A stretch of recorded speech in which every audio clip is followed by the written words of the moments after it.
Okay, I guess we're live.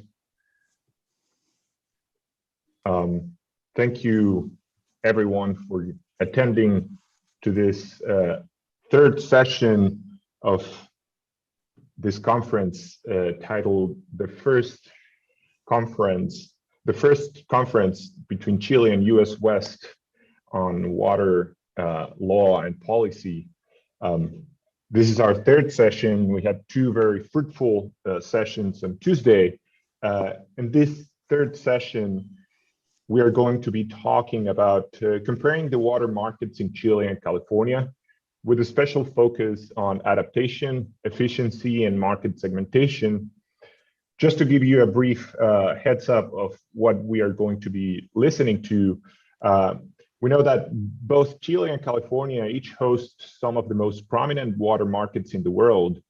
This session will identify distinct and shared legal, institutional, environmental, and economic features that have enabled water market development in both Chile and California, as well as the barriers that have limited or segmented markets.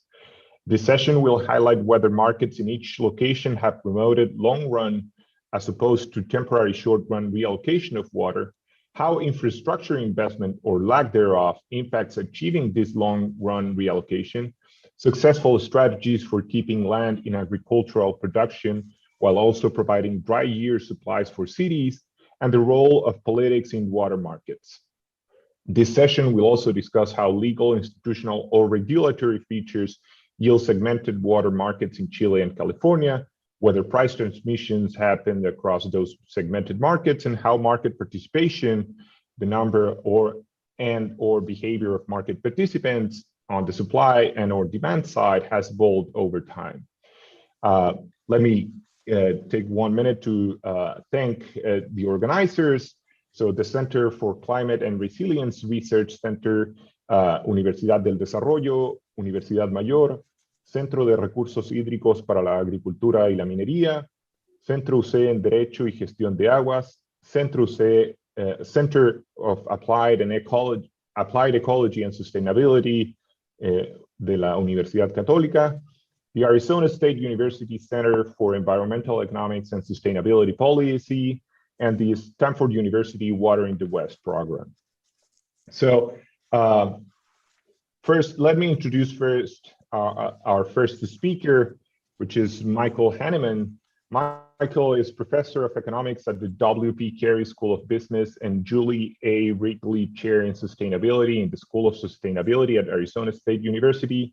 He's an environmental economist who works in the areas of water economics and policy, climate change, and non-market valuation. He's also the director of the Center of Environmental Economics and Sustainability Policy at ASU. He has a long list of publications in top journals regarding economic valuation and water economics. And without further ado, Michael, I give you the ground for your presentation. Thank you very much for joining us. Thank you. Whoops, let's go to the beginning. Okay.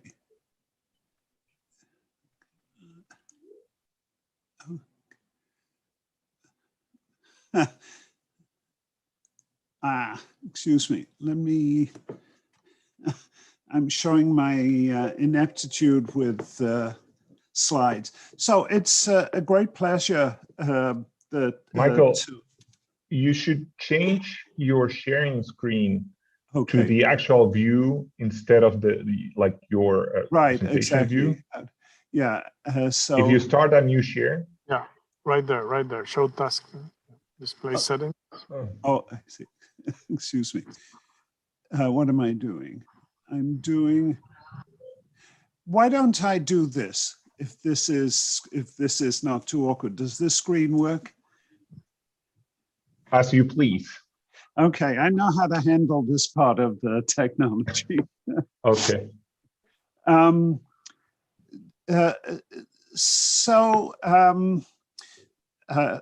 This is a great pleasure. I'm going to talk about California, some other Western states, including Colorado, and also a little bit about Australia.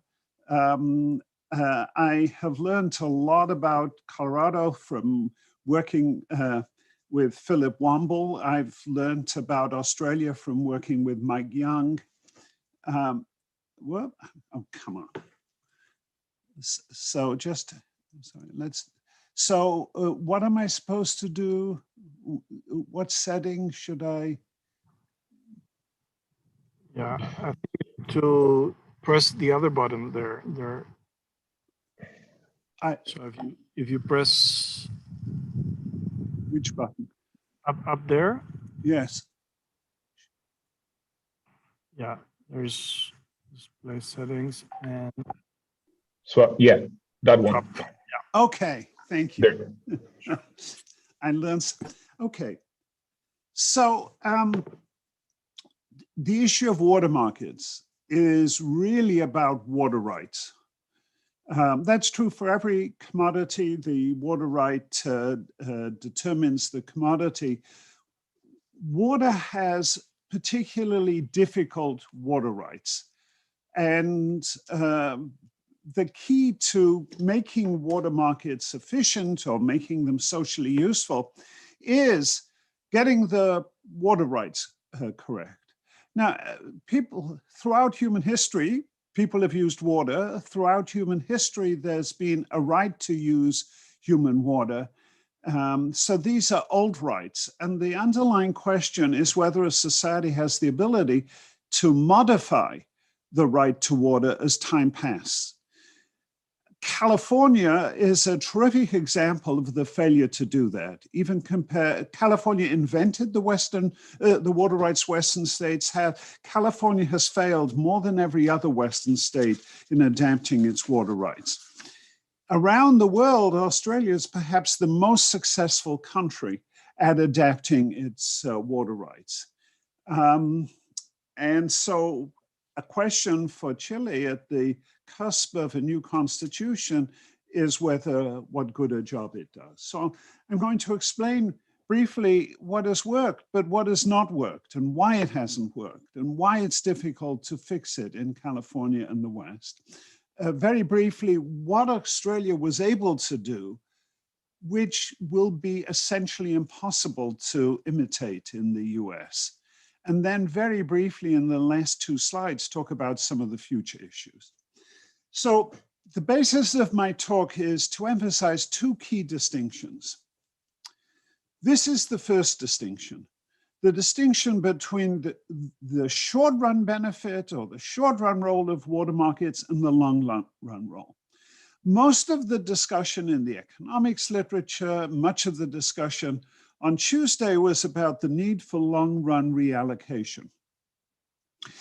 What is actually happening around the world, for the most part, is not long-run reallocation. It's short-run flexibility. Short-run flexibility is essential because the availability of water varies from one year to another. It varies within the course of the year. A major use is agriculture, and the agricultural water use is not a single quantity. It's water over the growing season. And then you have economic fluctuations, you have pandemics. Short-run flexibility is very valuable. Much of the rhetoric about water marketing is about long-run reallocation. That's a key tension. The other key distinction is in the type of water rights. We think, and much of the literature by economists talks about the property right to water. Most water users around the world don't have a property right to water as I define it. They have what I call a contract right to water. The contract right to water is the right to be served by some sort of organization that supplies water, a wholesale organization or a retail. That's not a legal right to divert water from a water body, a surface water body or groundwater. These are fundamentally different rights, at least in Western law. Different bodies of law, they perform differently, and they differ in their adaptability, in their flexibility. The contract rights are set by water supply organizations themselves. That's more like Ostrom's story, although Ostrom's story does not fit the development of water in the US West. I wrote a history of that in 2014, pointing out where Ostrom's story doesn't apply. But there is this distinction between the property right, which is set by the state, literally the state government in the US, not the federal government, and the contract right, which is set by organizations individually. The property right to water, as I define it, the legal right, is a mess. It is entangled. So if you compare water with land, the property right to the owner, an owner of land is much less ambivalent, is much less entangled. These entanglements are fundamental to water rights everywhere. And there are three groups of factors which generate entanglements. Our humanity, human beings depend on water in distinctive ways. We need food, we need shelter, but water occupies a different role. Emotionally, among other things, there's what I call a nosy public interest in the private uses of water, much more than in private uses of land, housing, food, etc. Then there's the distinctive physical features of water. Water moves around, whereas land doesn't. The availability of water varies over time, a dry year versus a wet year, not true for land. You don't find people living where there's no land. You do find people choosing to live where there's no water. Arizona and California are fine examples. Who knew that groundwater and surface water were connected? American law in many states goes back to the 19th century. That distinction was not recognized. In California and Arizona, the two places where I live, there is the profound failure to recognize still the link between groundwater and surface water. And then the economic features. The use of water is mediated by infrastructure, conveyance infrastructure, and that's marked by tremendous economies of scale. Economies of scale mean you and I have a shared interest in the infrastructure. Our property, our land is pledged as collateral against the loan that financed the infrastructure. A word about the externality. You know, as economists, we're used to the concept of externality. We've understood it for more than 50 years now. The way we conventionally understand it doesn't apply to water. The Coasian solution doesn't work. There are too many parties. Coasian bargaining is not viable. The Pigouvian solution doesn't work. More to the point, water law in Western states doesn't want the type of balancing that economists think of when they normally think of externalities. Instead, we have a rule, the no injury rule, that says no balancing, that says no harm should be caused by the externality. Very briefly, history was discussed on Tuesday. I'm going to zoom through it. There's some points I want to mention because they're not understood at all by economists, and they're often overlooked in the law textbooks. So we started with the Riparian doctrine in the arid West, a crazy idea, totally ill-suited to the physical setting of the country. Within 2-3 years of California being populated by miners for gold, California creates the new right, the appropriative right for water. Everybody knows it's copied from what the miners did in managing rights to mining claims. Here's the thing. First of all, neither the riparian right nor the appropriative right was self-enforcing. You create a right without any enforcement mechanism. The enforcement mechanism that was anticipated was private litigation among individual landowners.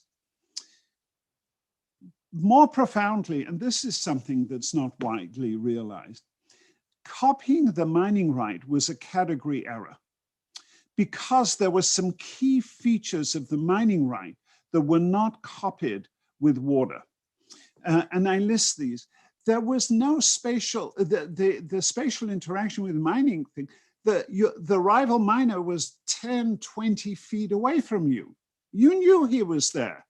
The upstream diverter could be 100 miles away from you. Secondly, and this is important, the mining right was a right to prospect, to explore. It wasn't the right, the issue wasn't extracting gold. The issue was checking, quickly scanning pieces of land to see if there was any signs of mine. And then they moved on. They were not there for the duration. They were there for a month or 6 weeks. The miners relied on local mining camps. There were about 150 mining camps in California where the miners lived while they were exploring in an area.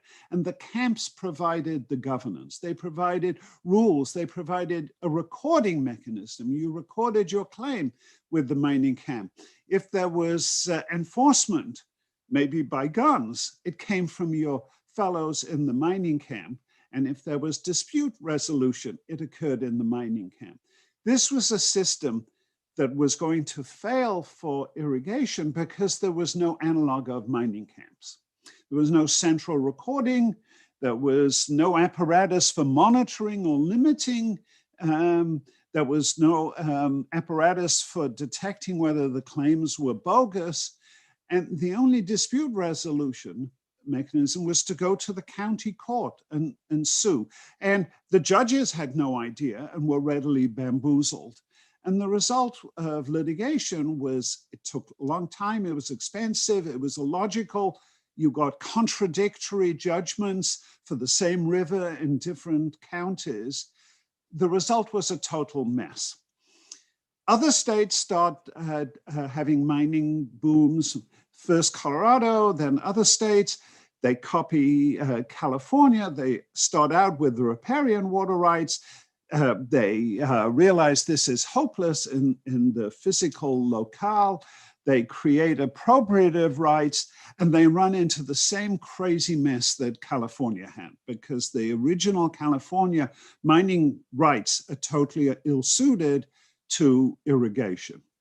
What do? The other states, after 10 or 20 years, get around to fixing things. And there are two strategies that we use. The main strategy was creating an administrative apparatus. You had to record your claim. The administrative agency set up field divisions with staff who would go around and monitor and enforce the seniority. In some states, the administrative agency had the power to resolve disputes. In other states, notably Colorado, this was left to the courts, but water courts were set up in each river basin. And while the original legal reforms just applied to new water diversions after the date of enactment of the legal reform, eventually they went back and extended the coverage to prior rights that had previously been grandfathered. What happens in California? Two bad things happen. One, California fails to extinguish riparian rights, so we have a dual system of rights to surface water, and there's a third system for groundwater. So groundwater is not brought within the coverage of legal rights to surface water, and there are two legal regimes for surface water, in fact, three, as I'll explain in a moment. Secondly, California doesn't act until 1914, more than 60 years after the appropriative right has been established. In California, and when it did act in 1914, it acted in a less decisive manner than the other Western states. So California still has no on-the-ground mechanism for enforcing seniority. The new agency still has no authority over rights prior to 1914. So we have three types of surface rights: riparian rights, pre-1914 rights, and post-1914 rights. The post-1914 rights are imperfectly enforced because we don't have on the ground field level enforcement. Nobody has authority to enforce the post-1914 badly enforced. The pre-19, there's no enforcement, there's no supervision of pre-1914 rights, and by definition, there's no supervision of riparian rights. This just compares Colorado and California. Colorado is the good example. California is the terrible example of how slow and how incomplete California was to move to regulate surface water rights. Another thing, and this is really a development of the last 40 years, the public interest in water in California, enshrined in the Constitution in 1928, has really only started becoming a significant factor in litigation in the last 20 or 30 years. And the other thing is the public trust doctrine, which came into existence in the Audubon case in 1983. Let me step back and let me summarize what is a mess with appropriative rights. And there are three features. So the diagram on the right, which Leon showed on Tuesday, and comes from a journal article in 2014. The area focus is the Central Valley of California, well, the heart of our agriculture. And the red shows over-allocated stream flow. That is, rights which exceed the stream flow, our historic stream flow. You have to realize two things. This diagram shows only post-1914 rights. It doesn't cover pre-1914 rights. Why? Because there is not a reliable database on the quantities of pre-1914 rights. And it doesn't cover riparian rights because there is no fixed quantity associated with riparian rights. That's the first thing. So this is only half of the problem. The second thing is, this is how the system was supposed to work. The logic of an appropriative right is you get a certain amount of water as a maximum. There's no guarantee that there's stream flow there. You are invited to take a gamble. If you want to spend your money and build diversion facilities, go ahead, be my guest. This is not a right to an average amount of water or a minimum amount of water. It's an invitation to gamble. This water has a variable quantity, and we don't really allocate it in a meaningful way. Sharing the annual water supply would be a much more reasonable relationship, which is what Australia does, which is what we will never get to. Now, two other points. So getting the right is a problem. To maintain it, you have to continue putting it to reasonable beneficial use. That could be an issue for conservation, not using all the water you have. That has been resolved by legislation in California and I think most other Western states. As Leon mentioned on Tuesday, it's an issue for in-stream flow because that was not for a long time recognized as beneficial use. And it's going to be an issue with futures markets for water, which I'll come back to at the end. Okay, so establishing the right is a gamble. You have to maintain it, and that's doable, but you might want to transfer it. And the two key obstacles, legal obstacles, are you might cause an injury to some other user, even a junior user. You're not allowed to cause any injury in the form of changing the location and timing of stream flow by your transfer. And secondly, you can only transfer a right that you have. And maybe I think I owned 100 acre foot. You think I owned only 50 acre feet, and you're going to challenge.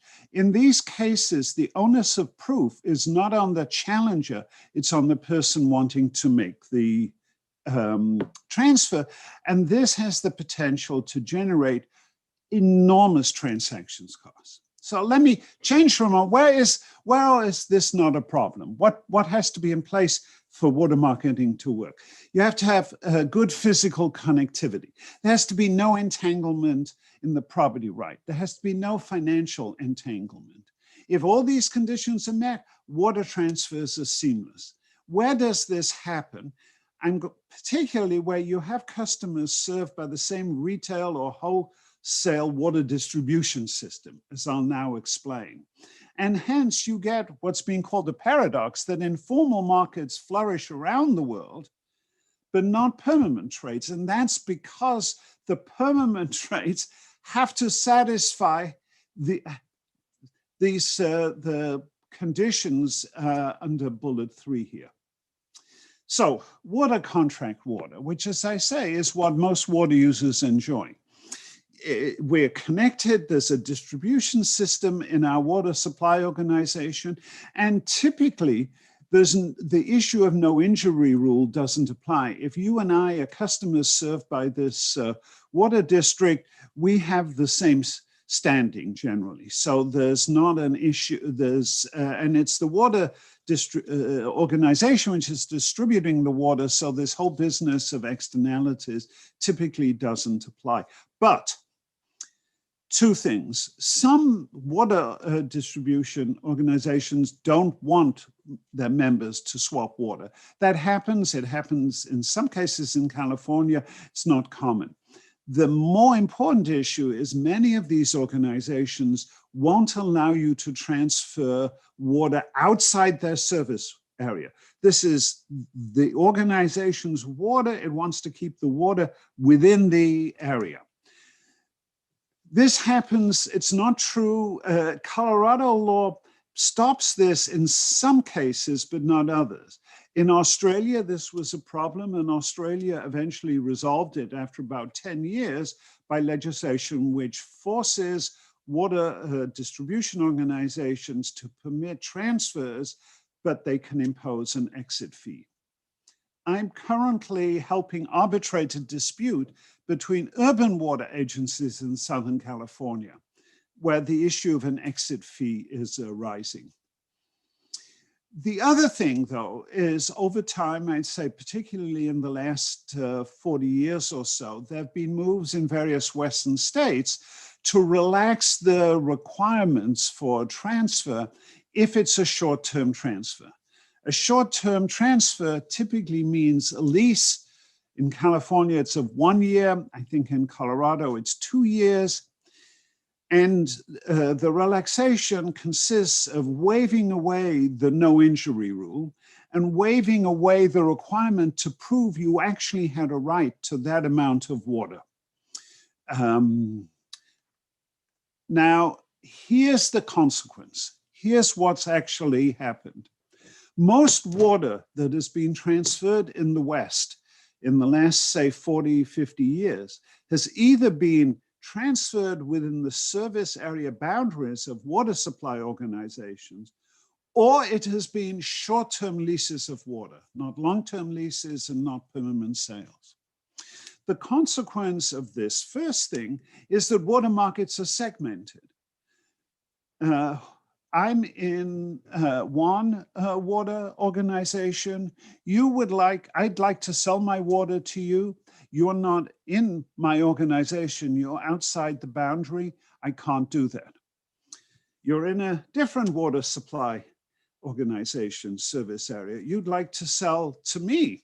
You can't do that. I'm not in your area. We have separate markets. These are separate commodities. Water that can be transferred, short-term, long-term, sold permanently within my water organization, and water that can be leased, short-term, long-term, or sold permanently within the service area of your organization, but those are two separate commodities and two separate markets.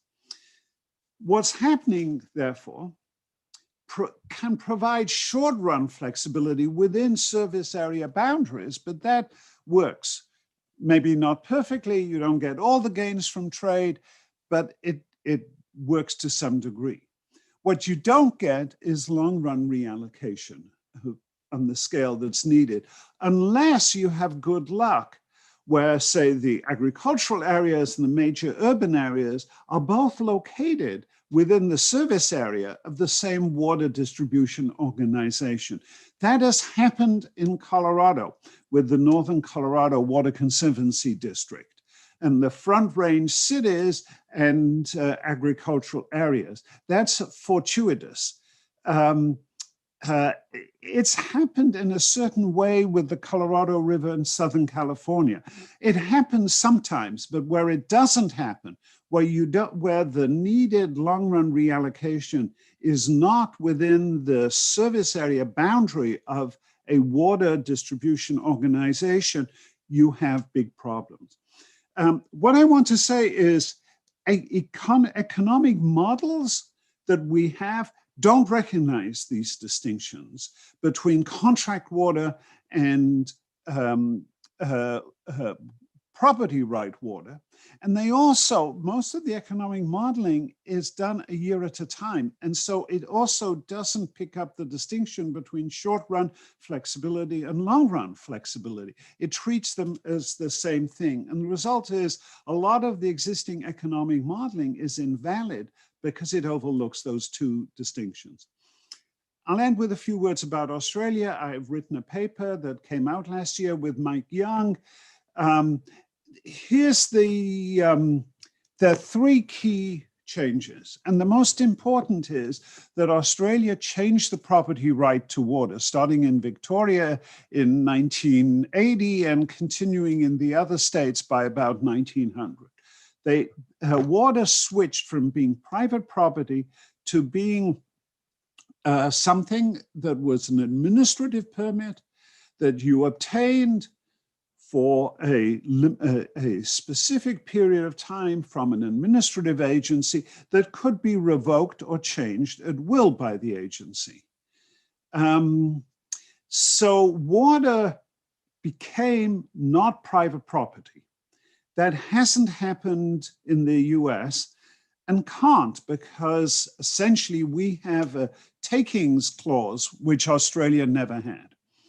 Then in the 1970s, Australia made moves to measure water, to quantify water withdrawals, something that is not true to a large extent in the Western US. And then you have the changes, the legislation starting around 1990 for the Murray-Darling Basin, which is MDB, and the various legal changes to promote water marketing.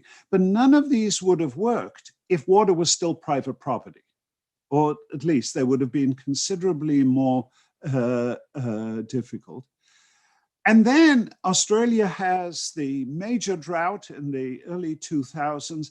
The federal government muscles its way into the management of the Murray-Darling Basin and puts money on the table to obtain environmental water. There has been no parallel to either of these things. The 1900 change in the property right to water, the 1970s wave of measurement, and the muscling in of the federal government over the last 20 years. There's been no parallel in the United States. So in the article, I list 7 key factors. I list 8, but one is less important here. And if you're looking at a new constitution, if you're looking at managing water in Chile, you need to pay attention to each of these 7 things. The property rights in California, maybe half of them, maybe more, are not quantified. We don't have serious volumetric accounting. We have unbundling, more or less. We do not have water rights framed as a share, which I think is crucial with climate change, but even without climate change, for equity and for establishing an environmental water right. Because otherwise, as Leon explained on Tuesday, any water right acquired now is junior to all the existing water rights that predated.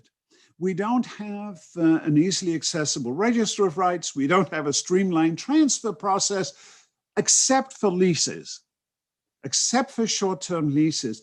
Otherwise, we have the hassle of no injury rule and proving or being challenged that that's not the amount of water you had. And that item 6 is a problem because we don't have recording and measurement of past water use. And lastly, 8 is still an issue. So to end up with just a couple of slides, Australia still has problems today. Water is over-allocated. The evidence is that despite heroic efforts over 20 years, there's not much real improvement in aquatic ecosystems. The water marketing the world knows about is in the southern basin, but not in the northern basin of Australia, which is pretty unreformed. It's more like pre-1970s southern basin. The environmental water marketing, one reason why it's not worked is it's believed that there is stealing of water that was purchased, for example, by the government for environmental purposes. A major problem. Australian, when it nationalized water and created a federal system, it paid no attention to measuring return flow. Under the Australian system that existed, you got a right to divert water, period. You had a right to you were given a permit for the gross amount of water, not the net. And needing, accounting for return flows is crucial in order to know whether there's going to be more water in the stream for fish at a particular location. Last point I want to emphasize, environmental water purchasing. So on the one hand, Australian government put up a lot of money. On the other hand, that ran into the barrier of political opposition. The other way the money was used was to subsidize irrigation efficiency, which in fact has encouraged more water use, not less. Politically, the farmers pushed for that. They hate the idea of the government buying water to leave it in the stream. And Australia has not won that political battle. And if Australia can't do it, you ask, can the US West do it? So 2 last slides. The key requirements, and I want you to think of this in Chile, is there has to be real measurement of water diversions. And that's being resisted today in California. And the second thing, and this is not understood, of course, we have models of the California River. They are on too coarse a scale to really quantify return flows or to quantify the needs at particular locations of fish for amount of water and temperature of water. The stream flow models we have don't work if you care about in-stream flow, if you care an in-stream habitat. We need a generation of more refined models. And the last issue, and this has emerged significantly in Australia, and a futures market just started in California within the last year. And this is triggering a huge amount of angst.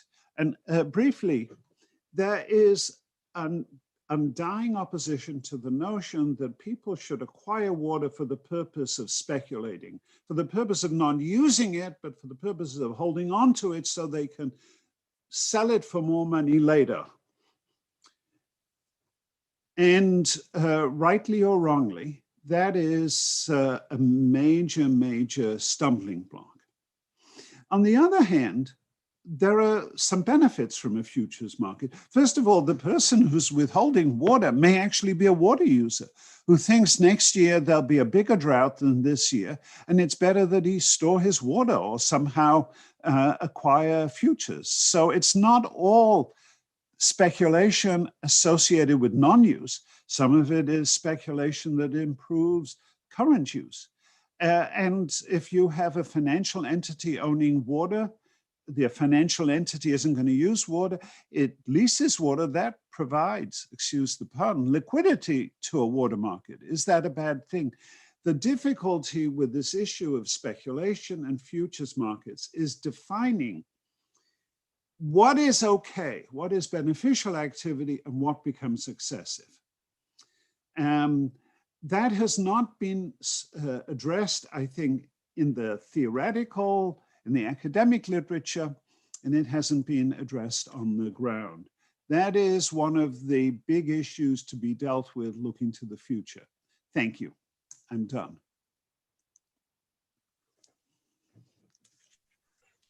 Thank you very much, Michael, for a very interesting presentation to give us kind of an overview of what has been the development of water markets outside Chile, especially in California and Australia.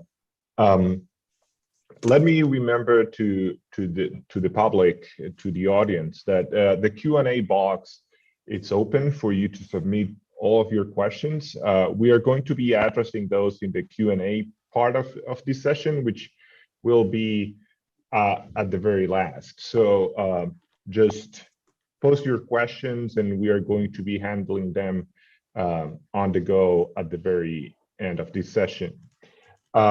Now it is my pleasure to leave the stage to Oscar Melo.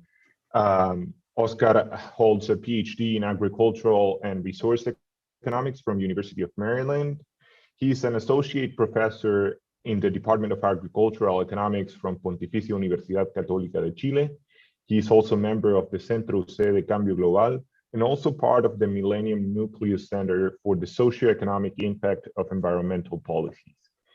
One of his main research areas is water and climate change economics. He has written many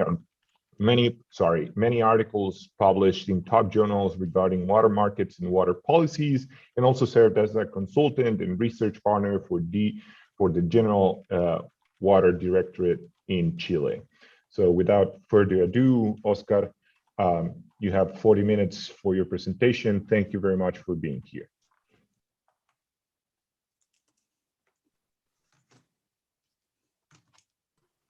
Thank you, Jorge. And thank you, everybody, for being here. Let me share my screen. So I'm going to do a somewhat different presentation than what Michael did, but I'm going to try to discuss some of the topics he mentioned. I think that was a very interesting presentation.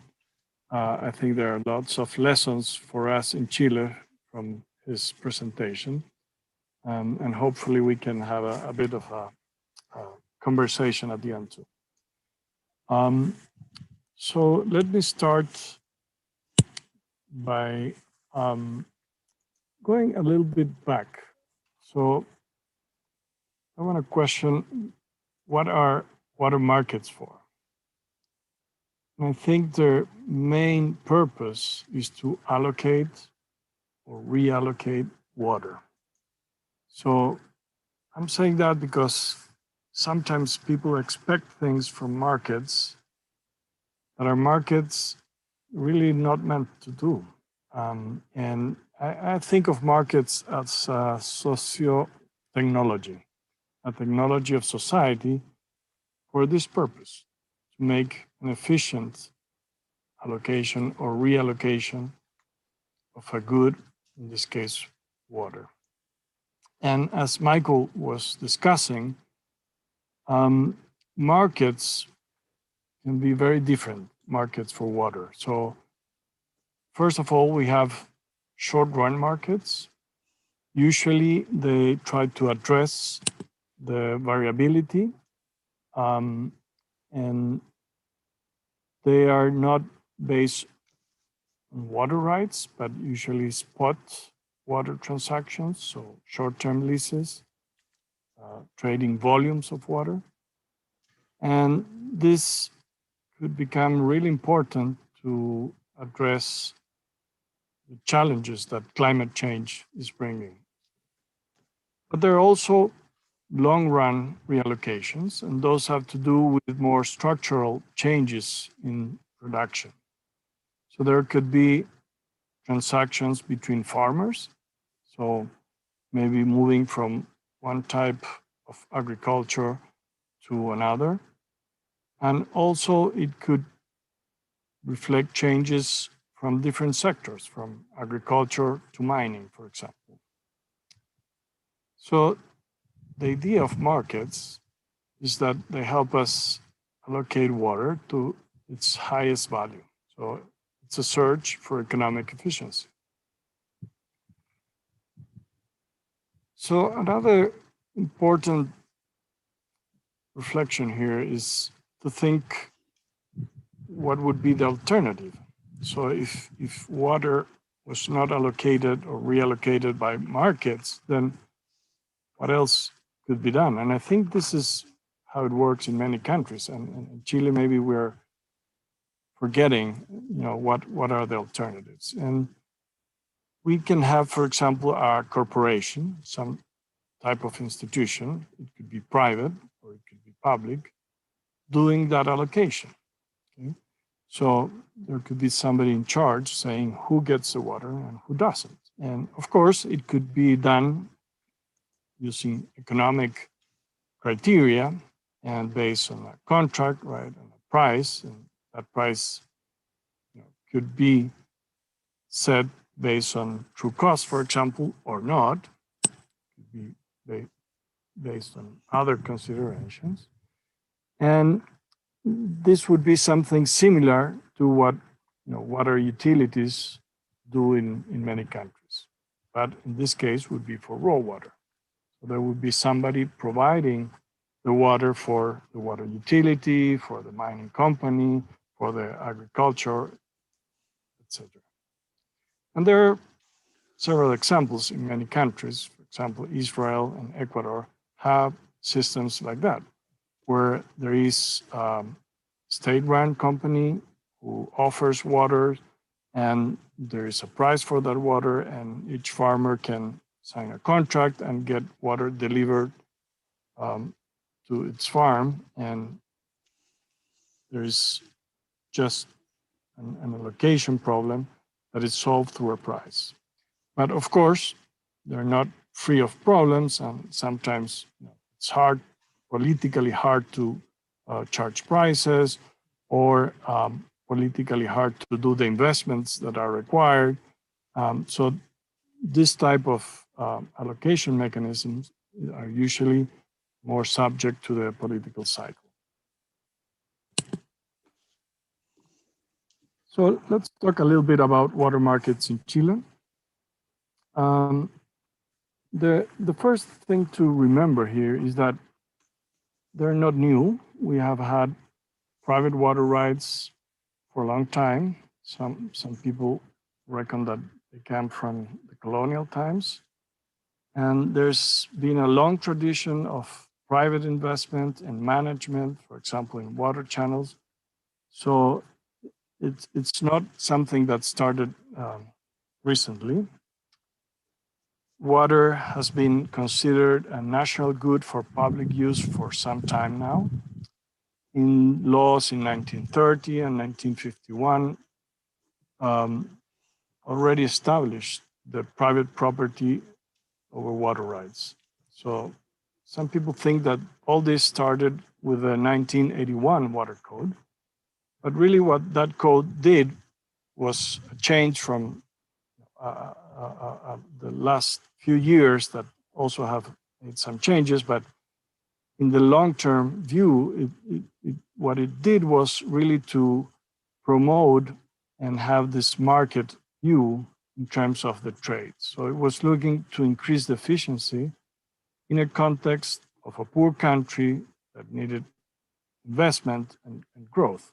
So it was explicitly looking to develop a water market and help the allocation of the rights. So I think that's important to remember that context, and one can think the difference with California and how it was developed in that case. Of course, one can go back also to California when it was developing as a state. So let me take the idea that Michael was also mentioning briefly. What are the difference with land?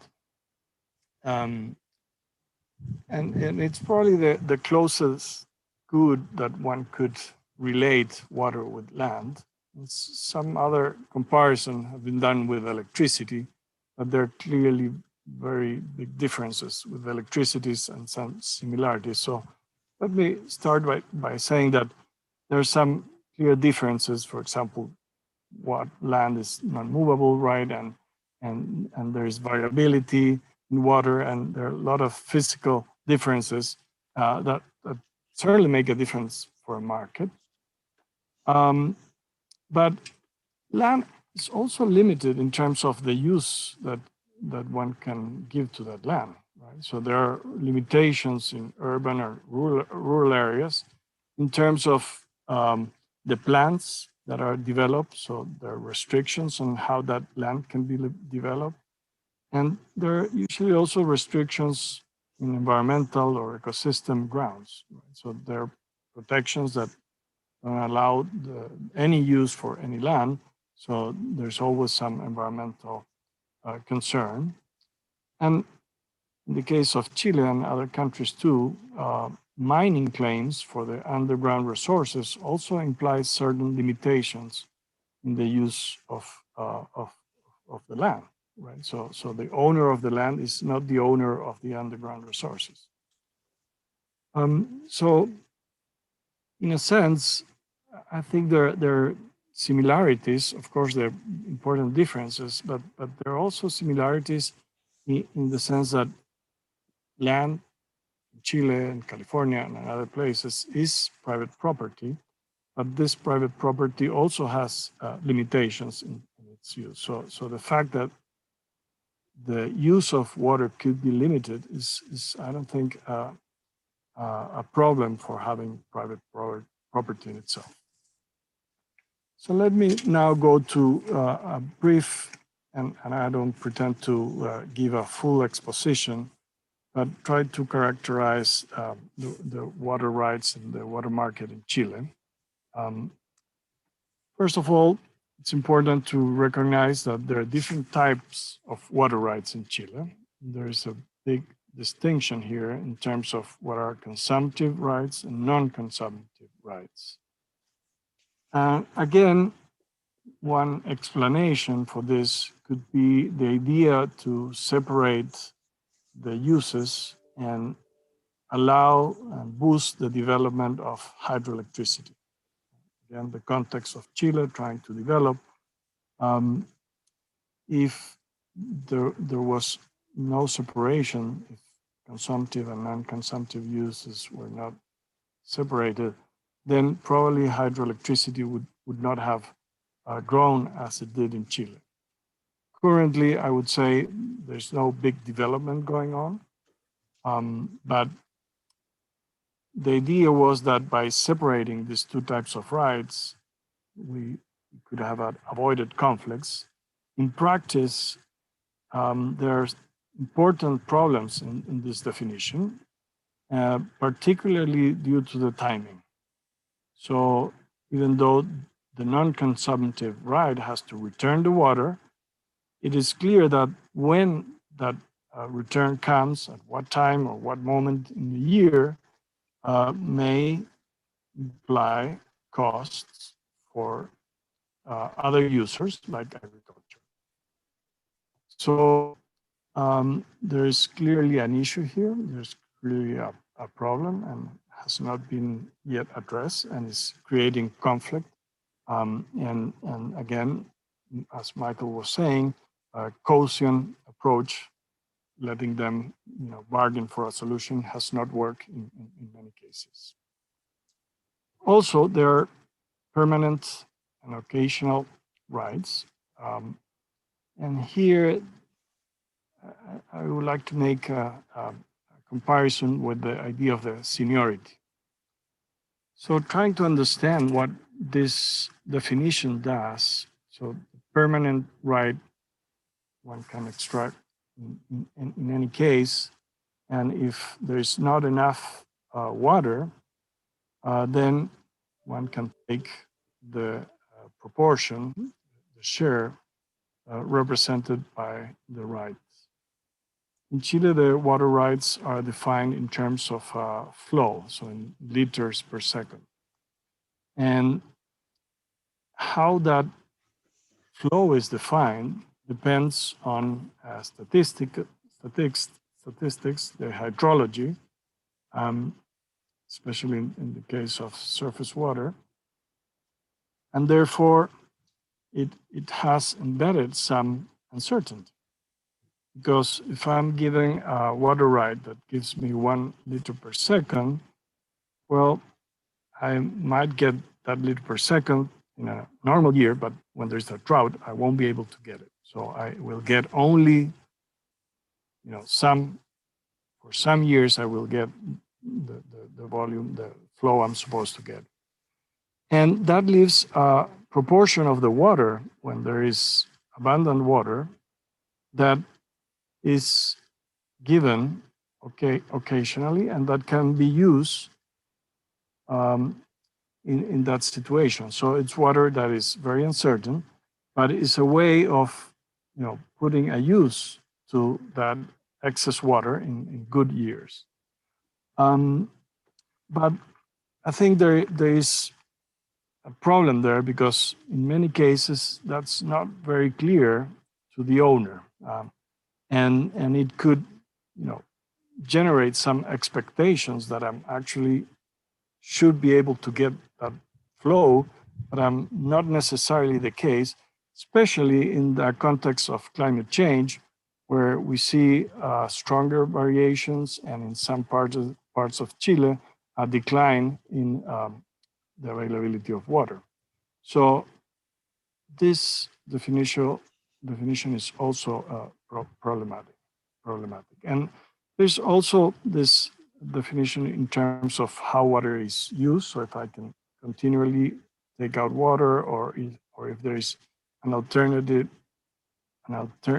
use, and that is more of a matter of how it's managed within a community, for example. So let me say a few things about the size and how it has grown. First of all, it's important to understand that the size of the market is not easy to measure. We don't have a central market where one could go and see what the prices are, what the volumes are traded.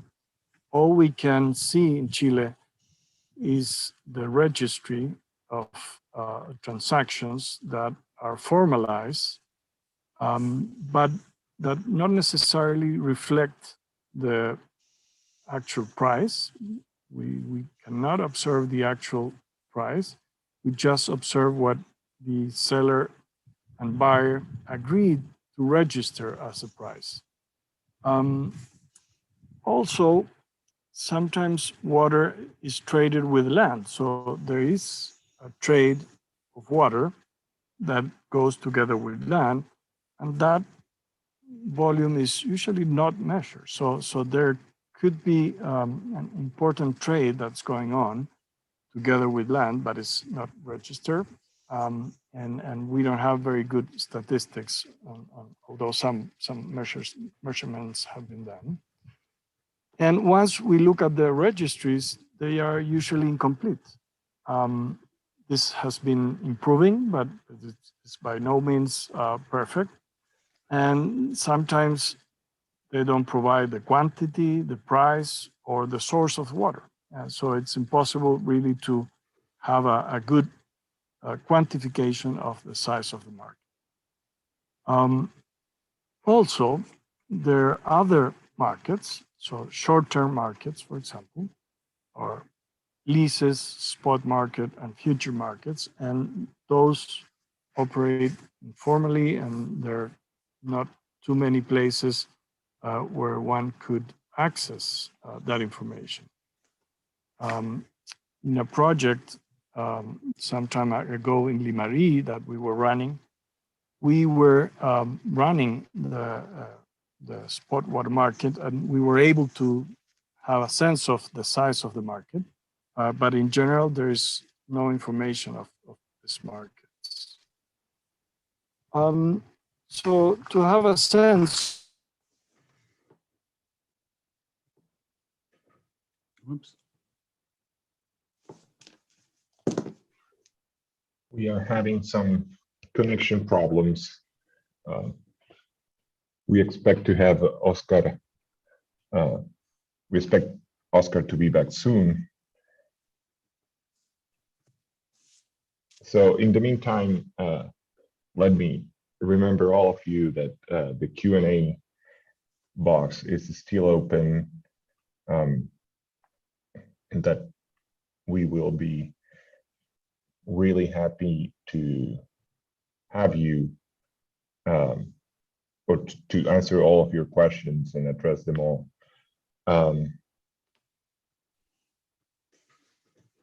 I believe that so Oscar is restarting his connection.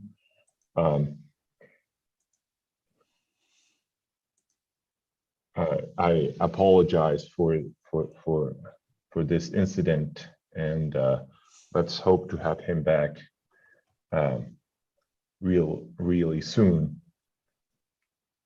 Let me also take a moment to remember to all of you that in the afternoon at 4 p.m. in Santiago de Chile and 1 p.m. Pacific time in the US, we will have our fourth and final session of the conference, which is our way of concluding this conference, which it's our original objective with this, to bring to the table issues for our discussion for the new constitution that is currently being held in Chile.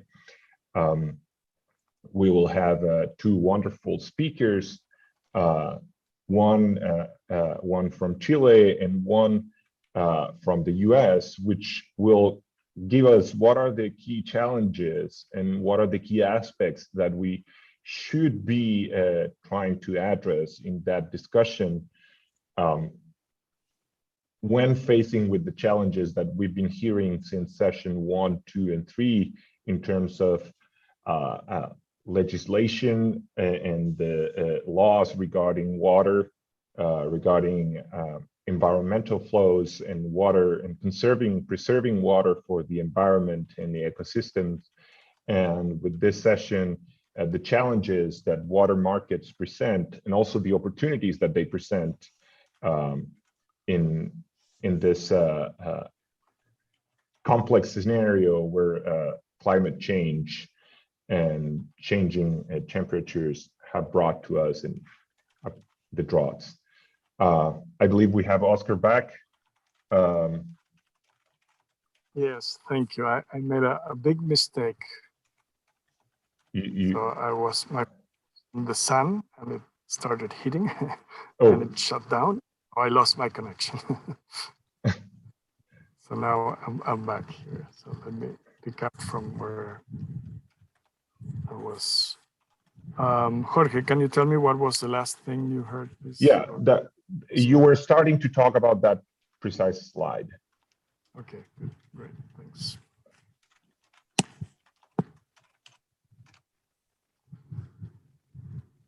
Okay, sorry about that. And so the idea here is that water goes at the national level, goes mostly to the agricultural sector, then drinking water, industrial, and mining. But when one looks at the regional level, there are some regions like the metropolitan region where the Santiago city is located, where drinking water becomes more important. Or in northern regions, of course, this is where the desert is. So there's little water in here, but most of the water there goes to the mining sector. Okay, so at the national level, agriculture is the most important, but that's not true in specific regions of the country. And then one can have a sense of what the market, how the market is working. And this chart shows the consumptive water rights by the size, by the amount of the value of the transaction. And it's interesting to note that there are many transactions that are really small. Okay?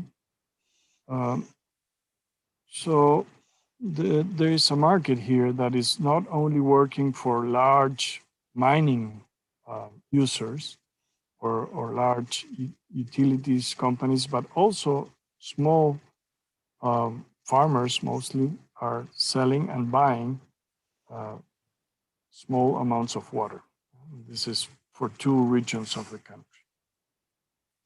So there's been criticisms to the water markets in Chile. I would say at the early stages, the largest criticism had to do with the few transactions.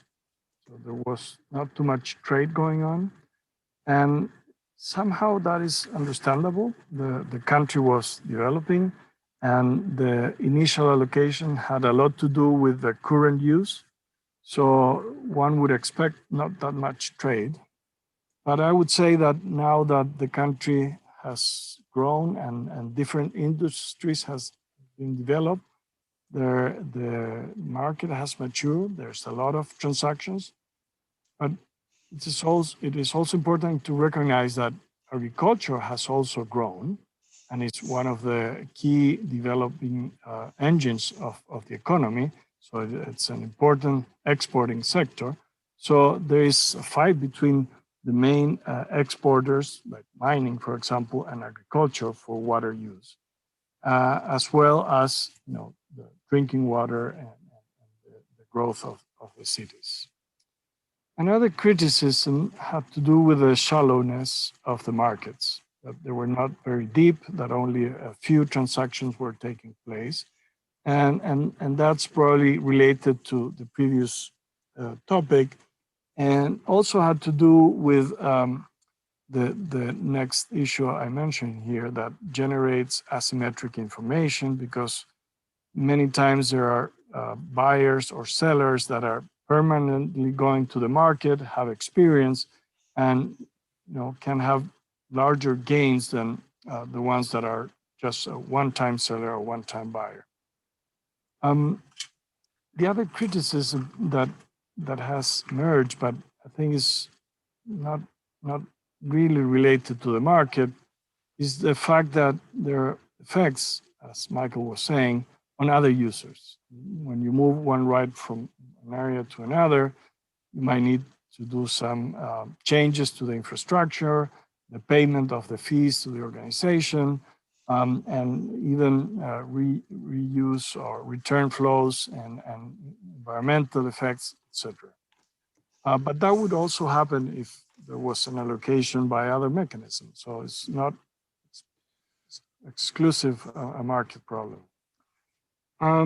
In Chile, one of the large problems that people mention is the initial allocation that was given freely. So anybody could go ask for a water right, and the water directorate, the water agency, was not allowed to deny that water right.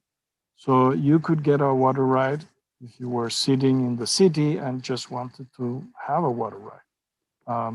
And so several companies were getting water rights for free, and they could hold them forever, not use that water. And of course, that could create some problems in terms of other users that were interested in that water.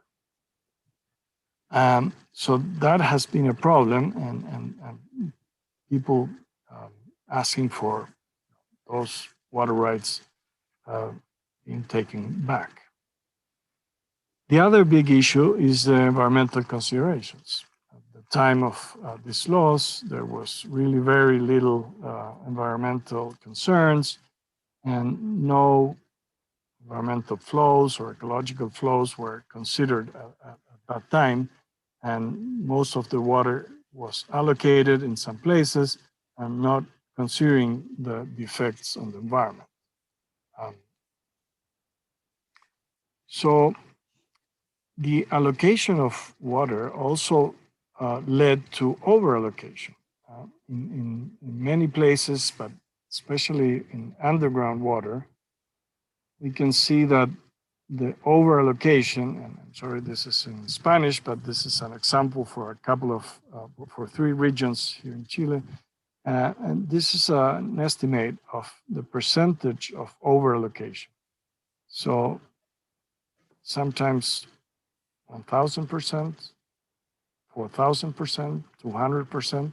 So a lot of the allocation went on, and the reasons are many. I don't think there is a definite answer to this, but in part, there's not enough information.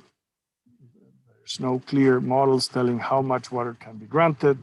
There's not only one agency granting water. Of course, there's a lot of pressure, economic pressure, political pressure to give out water.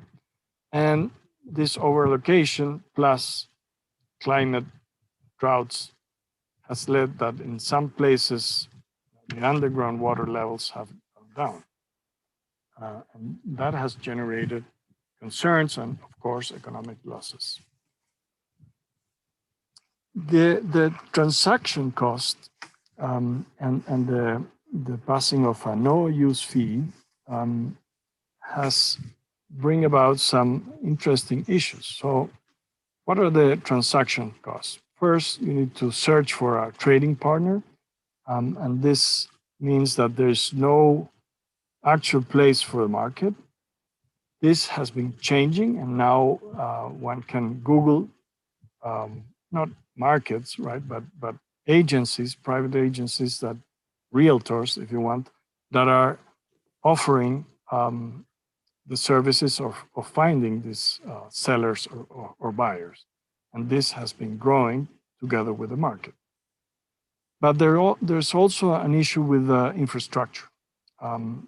Some areas have infrastructures that make very difficult to remove a water right because you would need to modify all the infrastructure. And that's a real cost, and there's no easy way around that because removing that water right from that association means that somebody has to pay for that cost, and it's not clear who will do that payment. Also, when you're moving your water from one extraction point to another, you would need an approval that has a public participation process where anybody can challenge and expose problems with that moving. So that's a long process, and you could end up buying a water right that you cannot move, so you cannot use. So there's an important transaction cost and risk to the transaction involved when you're moving from one point to another. The no-use fee then was passed in 2005, a reform to the water code that mainly was looking to avoid market power. And this was done in a context where there was a national hydroelectric company that started asking for water rights when it was part of the state, and then was privatized. And the private company that bought or got that public company now owned all the water rights. So there was a concern that it could block the development of hydroelectric generation, and therefore a need to make sure that anybody that would like to develop a hydroelectric plant could access those rights. So this fee has been in place. The way it's enforced, loosely, I won't get into all the details here, but basically you need to show that you have a working infrastructure to be able to extract your water. If you're doing that, so if you're part of a channel association or you have a pump and it's working, then you won't be paying the fee. And you can also avoid paying that fee is if you're able to show to the market regulating authority in Chile that there is no risks of market power. And you can get an exception and not pay the fee. So this little graph shows here the idea of how the transaction cost and the no-use fee are related. So, so here are the demands, say, of two users that are going to be trading. And if you add to that transaction cost, then that would add a real cost, right? So it would affect the actual supply and demand. And then you want to move from the original allocation to the new allocation. And this graph shows that setting up a no-use fee, trying to move to optimal allocation, it might impose additional costs because there are transaction costs. So the moving to a new allocation might generate a new costs.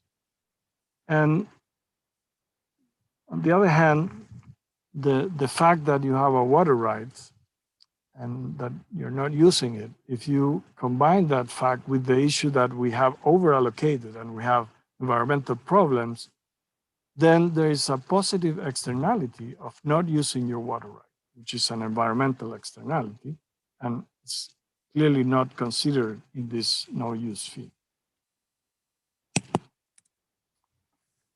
This graph shows how, sorry, again, it's in Spanish, but the evolution of how the fee has been increasing, the charge, how much people are paying for the no-use fee. And it's been growing, and there is a growth also in people returning their rights because this fee is increasing. So if you're not using the water and you cannot show you're using the water, you're going to be charged more and more, and it clearly is not sustainable even for a large company to keep paying and paying these fees.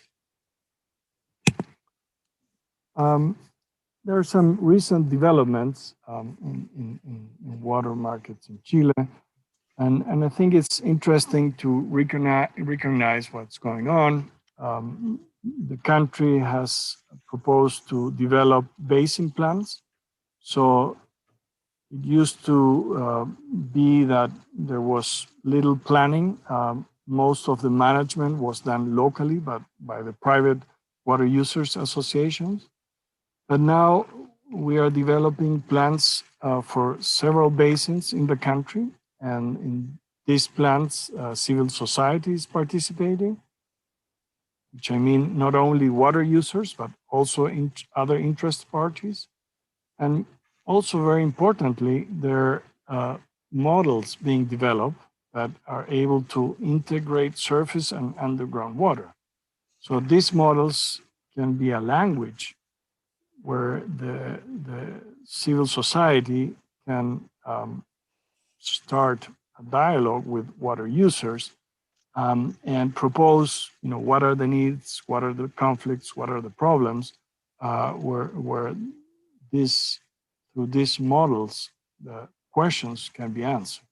These models can also help to see if there's going to be over-allocation and environmental impacts and so on. Also, there's a new requirement do metering. So everybody that is taking water out should have a meter, especially larger extractions. Some of them are already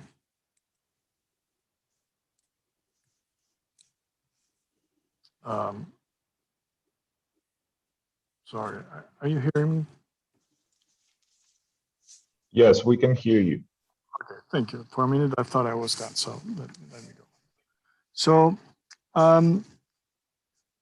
also there's been some efforts to strengthen the Water Users Association. So there is a recognition that they're a key player in managing water, and some funding has been going to improve their working to establish them in the case of underground water, for example, but it probably needs more stimulus. And here we come to a point to see how much can you do to improve their management and how much intervention they want. So there is a tension between helping them improve their management and having more participation of the state on their functioning and management. Okay, let me go very briefly in a comparison with California, and I'm gonna discuss a little bit more the biophysical aspects based on this work we did with some colleagues some time ago, where we did a comparison of Chile and California in terms of the hydroclimatology, water, infrastructure, and so on. So if you haven't looked at a map, right, central Chile here is somehow very similar, right, to California, although there are important differences. And we looked at some basins. So in California, further the American, Favor, and Kings, and how they behave in terms of the water, the climate, and so on. And in the case of Chile, we look at Marie, Maipo, Maule, and Imperial. And we also looked at the impacts of climate change in several variables like temperature. So this shows how temperature is expected to increase, so more in California, right, than in Chile, and how it's going to affect rainfall. So there are larger impacts in Chile, so less rainfall in Chile in terms of climate. This is, I'm going to skip that one. So there are similarities in terms of hydroclimatic regimes, but there are different levels of climate sensitivity. This depends a lot on the altitude and latitude. Of course, we have like a reverse, right, map here. In terms of the future, they're similar, but there's a lot more uncertainty of what's going to happen in California. But the impacts are similar.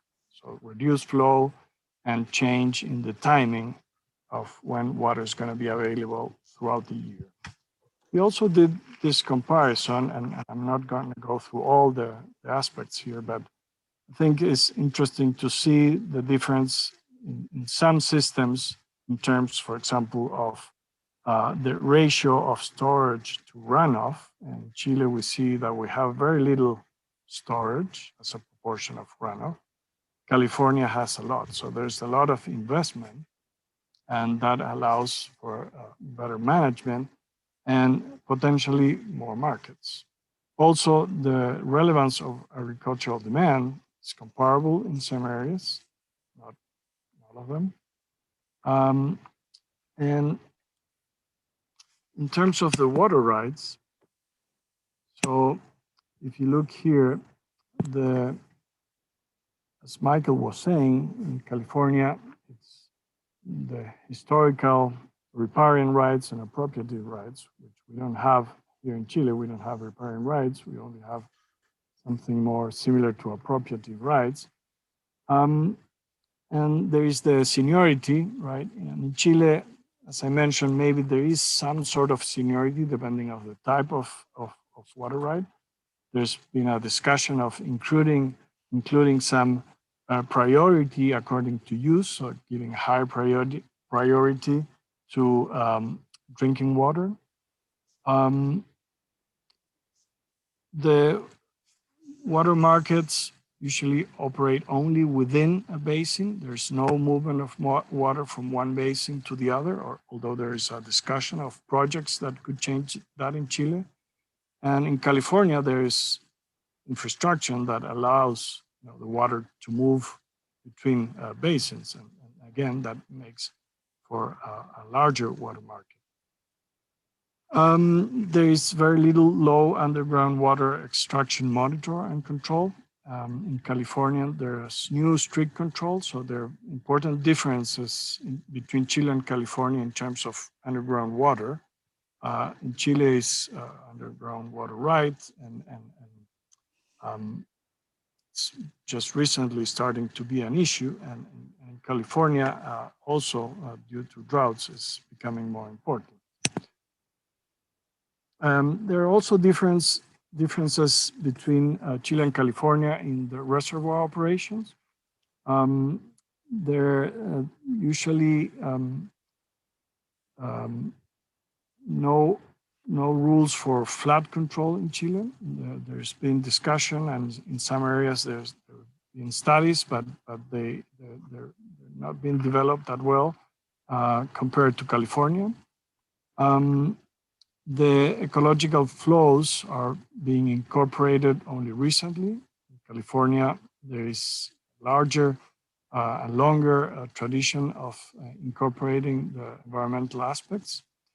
And there are similarities in terms of how big reservoirs are working. So let me move on here. Again, similarities, agriculture being the largest user, differences in infrastructure. Clearly, California is more developed. And also in California, is a similarity in terms of permanent crops that we have here in Chile. The water rights management are managed in a more integrated way in California, and again, the differences in reservoir operation. So both regions have similar climates, have experienced droughts, but I think the infrastructure and institutionality differences have led and will continue to lead to different outcomes. And the discussion here today is how differences in the way water markets and the way water rights, if they're property rights or not, can make a difference. And this, again, is very relevant to the expected change and the adaptive capacities of both regions. Let me move to a different issue right now, and now I'm running out of time, so I'm about to finish here, but a very brief reflection in the light of a new constitution that is being discussed here in the country, and different studies and reviews and surveys and so on have seen what the Chilean society, what Chileans are demanding in terms of water. And this is not, again, an exhaustive list. I picked some of the issues. So what you hear is that they are asking for a fair use of water, more equitable use of water, to maintain the ecological functions of water, and that people, local communities have a say in the way water is allocated and used. So they demand more participation in the decision. You also hear people asking for the deprivatization.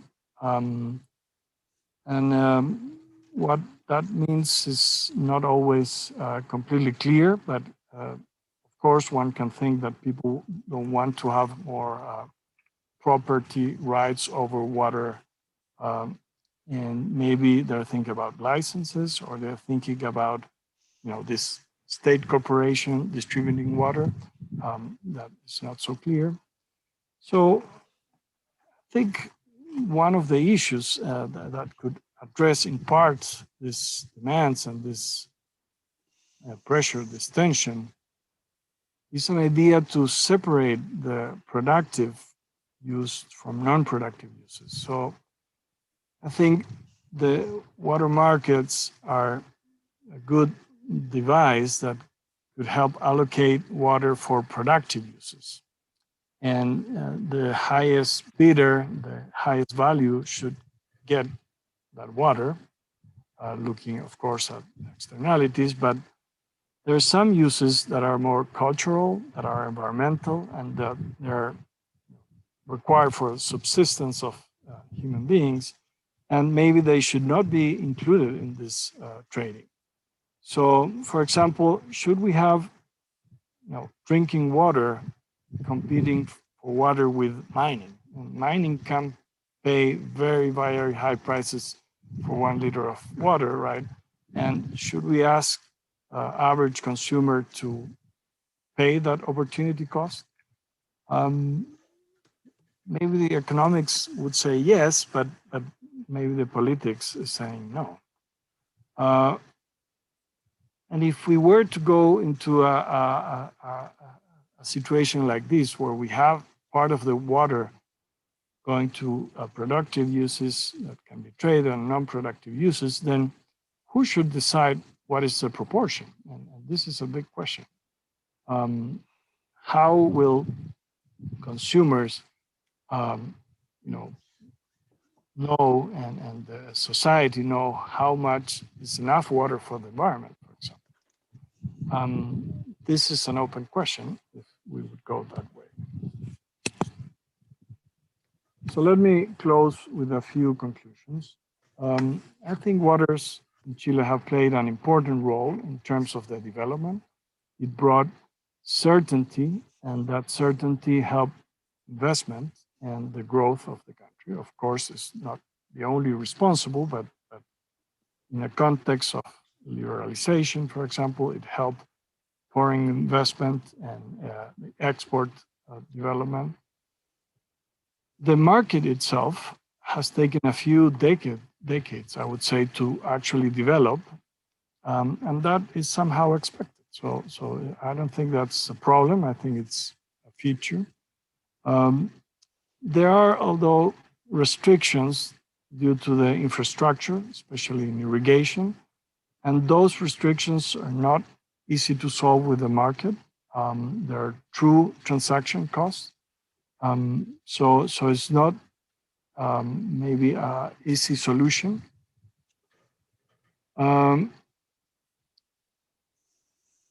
There's a difference here with what Michael was saying in terms of what is being traded. I think in Chile, what is being traded, and the most trades, is the long run reallocation, so the trade of water rights. We know that there are short run markets going on. There's very little statistics about that, but it's going on. But it's probably a far smaller market. The other takeaway that I would say is that even though you have a private water right, and it's completely unregulated, I think there is still a role for the state to promote and regulate the market. I think there is investment needed in terms of information, in terms of enforcement, in terms of infrastructure. If you don't have all that, then it's very hard for a water market to work properly. So there are things that a state could do in terms of providing the public good that a water market brings.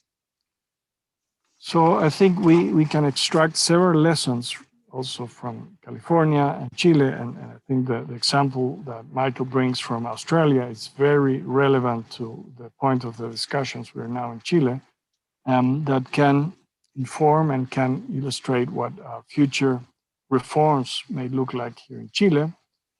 But I would also remember that there is path dependence, right? So there's existing infrastructure, there's expectations, there are ownership, and of course the political economy of how all that plays out means that we are not starting from zero, and we can do usually small changes, improvements that are going to be losers and winners from those changes.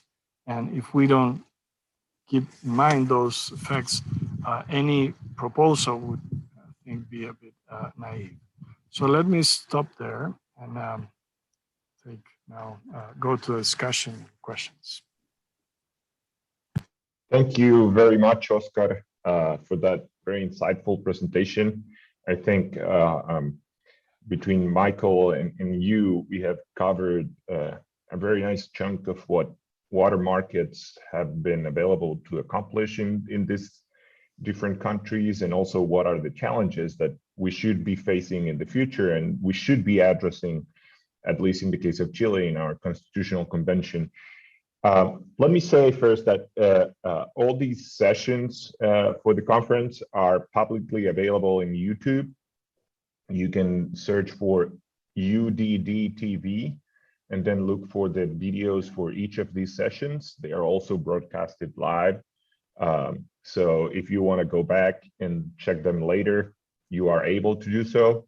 And now, as Oscar said, we are going to start with our discussion. And Michael, you had some comments to make to Oscar and in general. Yeah, well, so 3 quick points. One, we don't have river basin organizations in the United States, except for in the West, we have in the Tennessee Valley. And that makes a big difference, and that could provide an organization, a framework for trading within a basin. We don't have it. We do have interbasin transfers. How do they come about? We have interbasin projects which have water distribution organizations associated with the project. And so those are transfers within a water distribution organization. But that's how water moves across basin. But it only moves to organizations within the service area. So for example, Los Angeles is within the service area of the state water, is served by the state water project. Santa Barbara isn't. And so the transfers are determined by the chance of who's within the existing service areas of a wholesale organization and who's not. And that works sometimes and doesn't work other times, but it's by luck. Quickly, Oscar, you quoted a statement that water rights are managed in an integrated manner in California. That's a complete fantasy.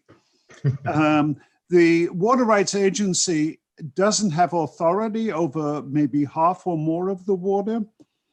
It has no monitoring staff on the ground.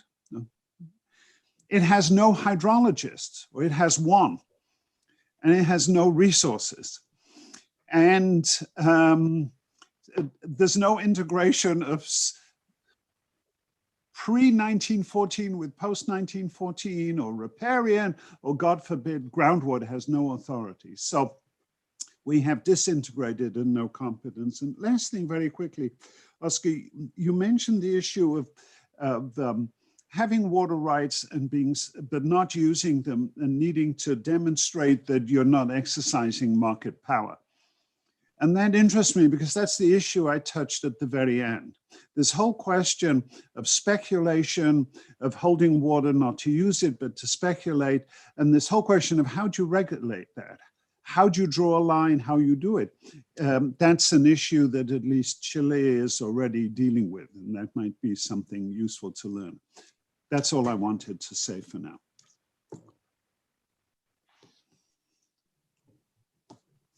Oscar, you want to give some comments on what Michael said? If not. Yeah, I think the integration, Michael, goes more to the use of reservoirs, really. Oh, yes. There's a planning in that sense. Yes. So We have two major projects that they're huge, and for the last 20 years they've coordinated. Right. But they're not under they're not really managed by the Water Rights Agency. That's a separate agency. And the Water Rights Agency authority doesn't directly control how they run the reservoirs. There's fragmentation between California's Department of Water Resources, which has operating responsibility but no water rights, and California's Water Resources Control Board, which has authority over water rights but no hydrologists and no operations responsibility. Yeah, no, the other issue, I think it's very interesting, and it's been, politically, there's a lot of animosity against holding water rights and not using them. And I think, water rights not being used for me are good because they're, giving more water to the environment. If it's not causing any other damages in terms of market power, I'm not sure they should be controlled. I understand, though, that there's a confusion and there's a limit, and that's what you were saying, in terms of how much water you're allowed to have and not use, because this could be a way of ensuring your activity. Right? So you might want to have double the actual water you need, because in a dry year, you want to make sure you have the water to go through that dry year. So if you cannot do that, then what are the alternatives? Are you going to be able to trade water on the spot to face those droughts? And I think this is an issue that's becoming more and more important because we are seeing more droughts, and probably that's what's holding the future, at least for Chile and probably for California.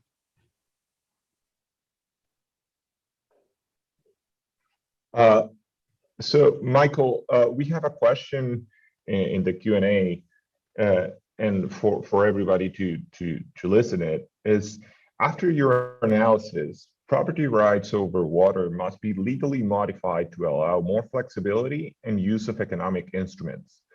But from the Latin American experience, it's also essential that the state, specifically the administration in charge of the resource administration, executes its power of review, allocation, authorization, cancellation of water rights with efficiency, technical basis, and not political motivation. In your opinion, these requirements for the public authority should also be part of the institutional arrangement needed to this adaptation? No, or rather, yes and no. So let me explain. I talked about how water rights are a mess in California. They're completely ambiguous. You have the public interest, you have the public trust, you have reasonable use, you have no injury rule, you have the fact that water rights haven't been adjudicated. All of this because we have public oversight. Not over pre-1914, but over post-1914. There is oversight. How does it play out? Through massive litigation.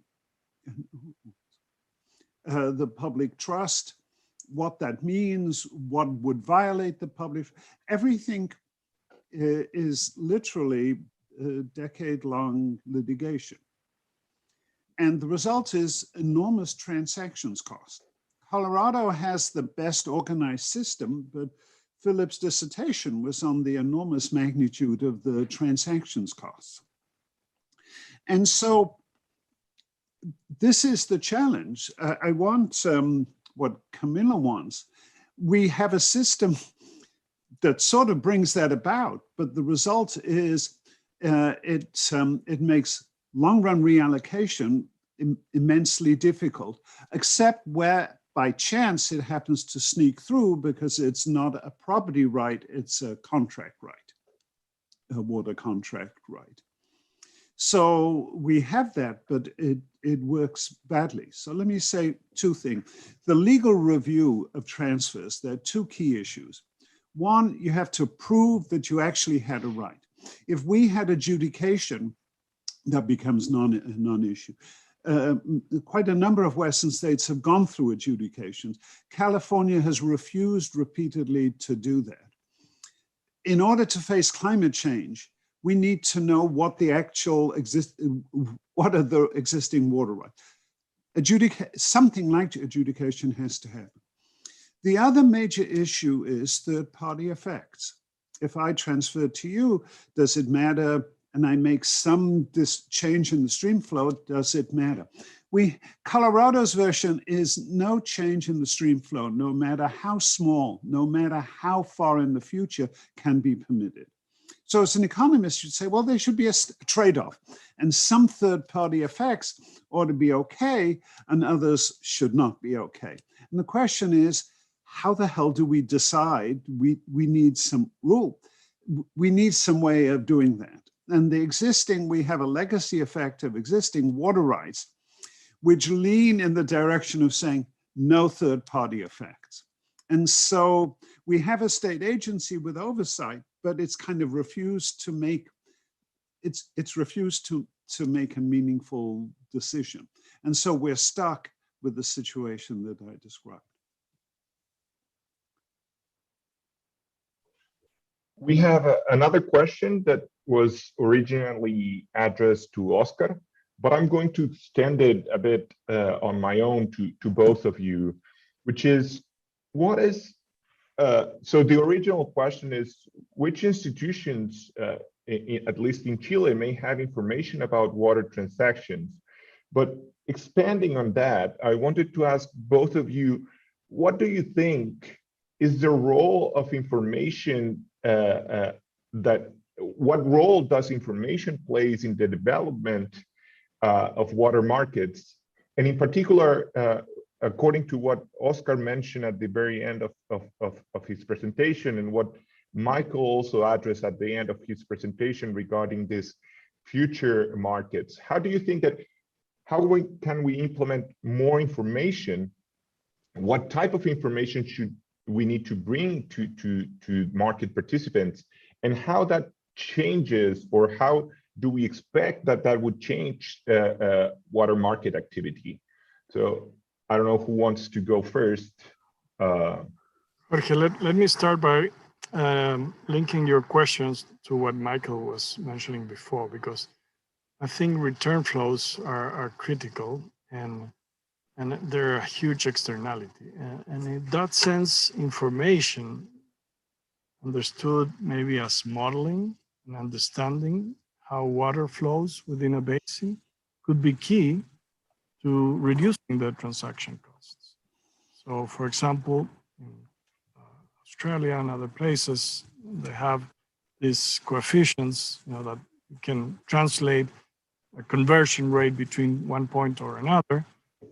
But to do that, you need to understand how the water flows and how the system works. So there's, I think, a very important aspect, and that's what I was referring to invest in understanding how water works, because through that way you can really improve and reduce the costs of a working market. Answering to the question, right now there is, I would say that there is no market information per se. There is information about the registration of transactions that happen, and that it's in the Conservador de Bienes Raíces. And also the Water Directorate, the EGA, has a database that collects part of that information. And it's getting more complete over time, but it's not complete. And you can download that information for free from their website. So, I speak as an Englishman. The favorite pastime in America is baseball, maybe wrestling, and litigation. And so Colorado, the state has a hydrologic model of the Colorado River. So one of the issues is if I want to transfer to Oscar and Jorge objects because of the return flow, and we have a lawsuit, I have to hire hydrologists. Oscar does, Jorge does, this may go on, you know, for 2 years. So you could say, well, the state engineer has a hydrologic model. Why don't we let him decide that? So part of Philip's dissertation involves surveying lawyers and hydrologists involved in water transfers. And Philip can correct me, but I think the majority opinion was not to use the state engineer's model. They didn't trust it. They preferred their own model. They wanted to argue and fight and litigate over their own competing models and not rely on the state engineer.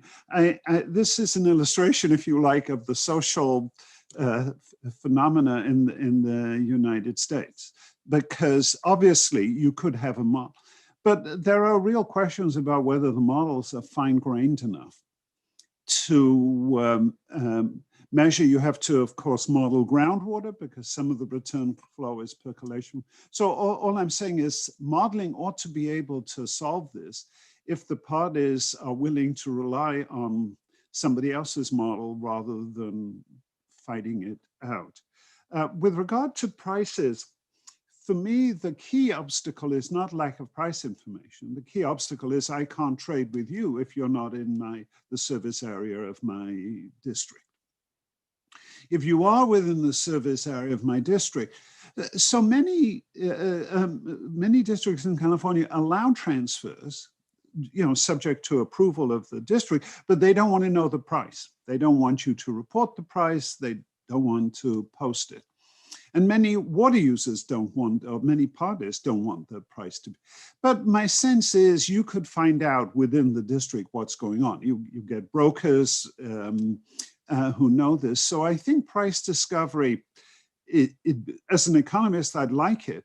I don't think that's the real obstacle. The real obstacle is the limits on contract water rights, which are looser than property rights, but only cover a subset of the water. Let me comment very briefly, Michael. I agree with you, and of course, lawsuits, you know, can go forever on every aspect. But I think there is space, at least for small transactions, which, as I showed, is a significant portion of the transactions that go on in Chile.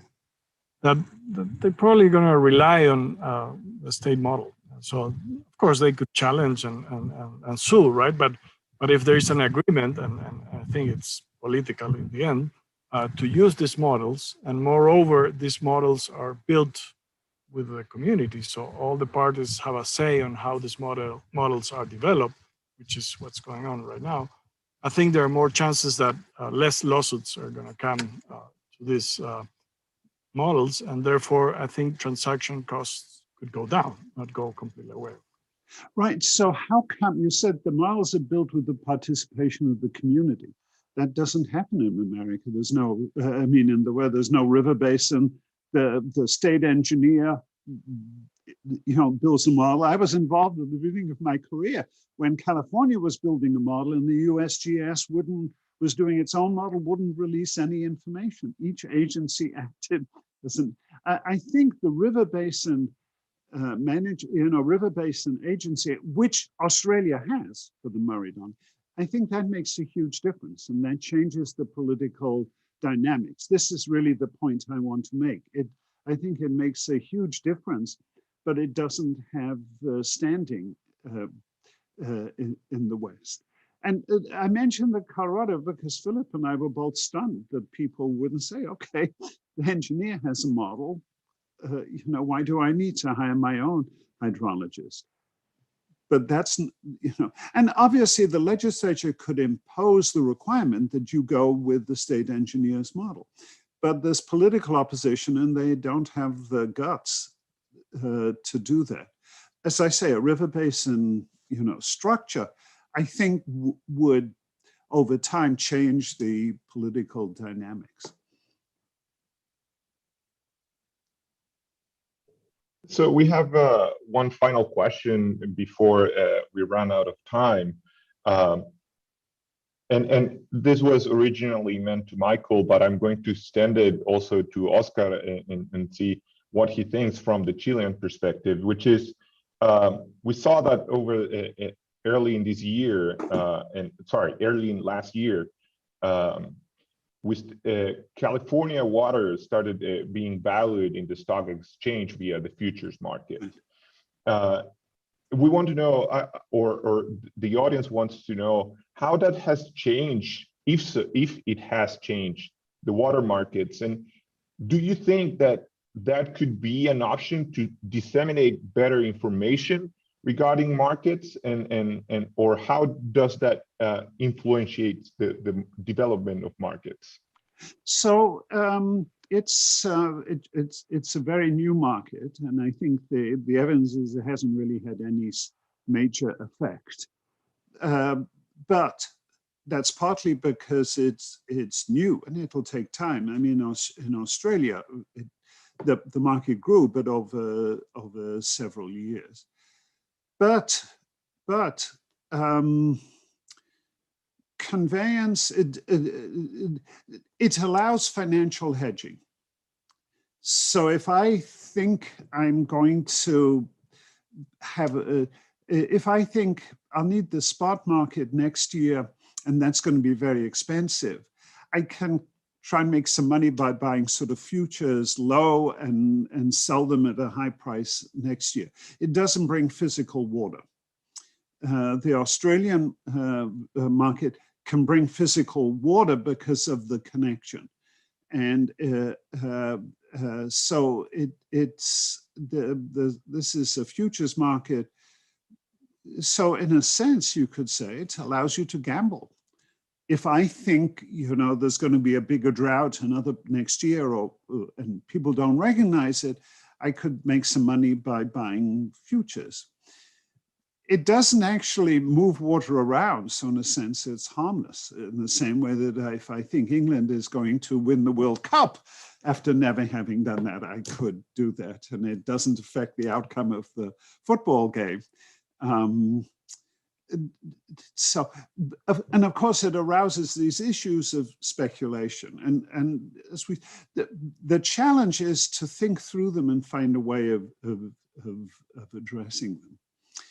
So I think there's been more attention to the futures market in California than the actual change in reality. And I think the reality will be always limited in the future until you can actually get physical water. Yeah, I think this is a very interesting point. And as Michael was saying, those type of instruments are more financial instruments. So they can play a role in terms of insurance, financial insurance. I think in Chile, it's being offered a financial connection to that futures market in California. I'm sure I understand how it could be relevant, but I guess for an investor, it could be part of our portfolio.